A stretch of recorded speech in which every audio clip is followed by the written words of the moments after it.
การของเรายิ่งใหญ่ทรงประทับทรงบัลลังก์สูงสุดในโลกและสวรรค์นมัสการจอมอาสาองค์ทรงครอบครองทุกสิ่งพระนามของเรายิ่งใหญ่ทรงประทั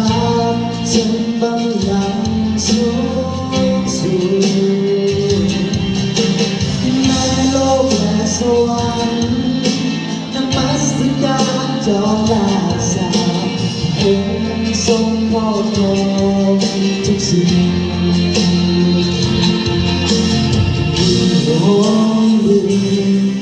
ในสวรรค์สรรเสริญพระเจ้าเพียงผู้เดียวนั้นนาสจรรย์นาพระเยซูที่ได้มาสการสรรเสริญพระองค์ทรงเป็นพระเจ้าข้าเชื่อฟังและยำเกรงมอบสวรรค์เป็นผู้บูชาข้าสาธุการทุกงานทุกนามเดียวและทรงสอนตัวหาผู้คำสรรเสริญข้านมัสการพระองค์มาแล้วพระนามของพระองค์เป็นพระนามที่มหาจักรสมควรนมัสการเอเมนพี่น้อง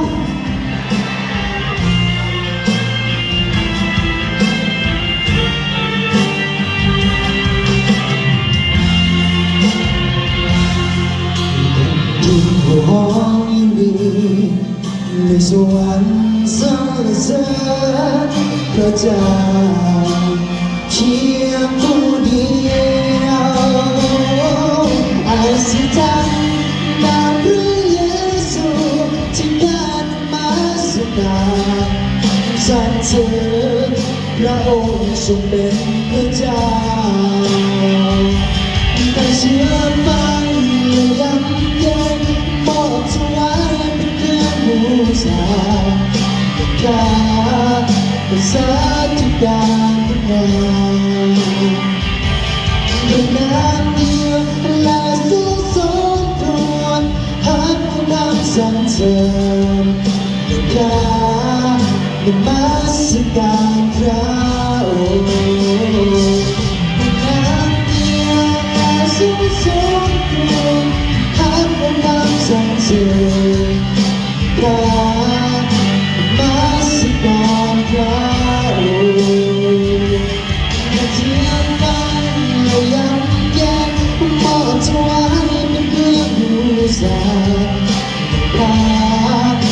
สาธุการทุกนามเป็นนามเดียวและทรงสมควรหาผู้คำสรรเสริญข้านมัสการพระองค์